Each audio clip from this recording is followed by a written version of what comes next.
Cette histoire nous transporte aux abords de la Mecque, dans une vallée sauvage réputée pour son gibier. Elle illustre la bonté infinie du prophète Muhammad, que la paix et la bénédiction d'Allah soient sur lui, une compassion qui ne se limitait pas aux hommes, mais s'étendait à chaque créature vivante. Une rencontre inattendue. Un jour, alors qu'il marchait dans cette vallée, le messager d'Allah aperçut une gazelle captive, entravée par de lourdes chaînes. En croisant le regard du prophète, l'animal sembla reconnaître en lui une source de salut. D'une voix empreinte de détresse, elle l'interpella. « Ô messager d'Allah! Un chasseur m'a capturé alors que j'étais parti chercher de quoi nourrir mes petits. Je t'en supplie, intercède en ma faveur. Laisse-moi simplement aller allaiter mes fonds affamés, et je te donne ma parole que je reviendrai reprendre ma place de prisonnière. » Touché par la sincérité de la mère, le prophète lui sourit avec une infinie douceur et la rassura. Le sacrifice du garant. Abonné à la chaîne Salalahu Allah, Mohamed activait la cloche et aimait la vidéo. Peu après, le chasseur revint sur les lieux. Mécontent de trouver quelqu'un près de sa prise, il fut abordé par le prophète qui lui proposa « Libère cette gazelle et laisse-la rejoindre ses petits qui ont besoin d'elle. Demande-moi ce que tu veux en échange. » Le chasseur, sceptique et dur de cœur, refusa. Il ne croyait pas qu'un animal sauvage puisse revenir une fois libéré. C'est alors que le prophète fit une proposition extraordinaire. Il accepta d'être enchaîné à la place de la gazelle, se portant garant de son retour sur sa propre personne. L'homme accepta par défi.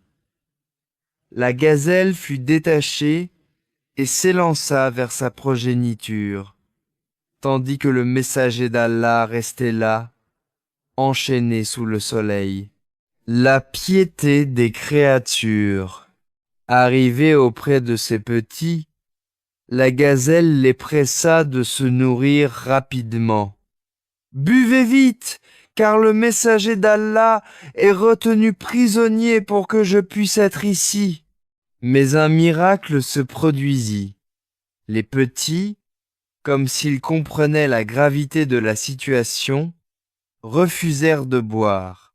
Ils ne voulaient pas profiter du lait de leur mère tant que l'homme le plus noble de la terre subissait une telle humiliation pour eux. Émue aux larmes, la gazelle repartit sur le champ pour honorer sa promesse.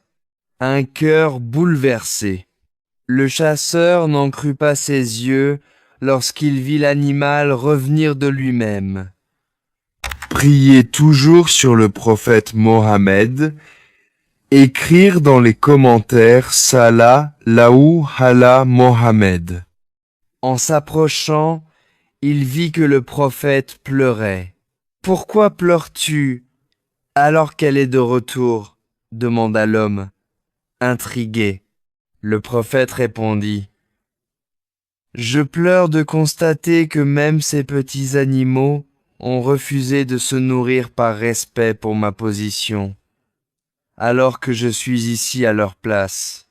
Face à tant de noblesse, et devant ce signe manifeste de la vérité, le cœur du chasseur fondit, et pris de remords, il s'exclama « Je me sacrifie pour toi, ô messager de la miséricorde !» Il libéra immédiatement la gazelle pour l'amour d'Allah, et prononça la profession de foi, la shahada, abandonnant la chasse pour devenir l'un des serviteurs les plus pieux. Conclusion. Ce récit nous rappelle une vérité fondamentale. La miséricorde est un tout. Celui qui prétend aimer le Créateur doit respecter ses créatures. Les animaux ressentent la douleur, la peur et la gratitude. Suivons l'exemple du prophète paix et bénédiction sur lui, en traitant chaque être vivant avec bienveillance, car nulle souffrance n'est ignorée par le Tout-Puissant. Priez toujours sur le prophète Mohammed. Écrire dans les commentaires Salah Laou Hala Mohammed.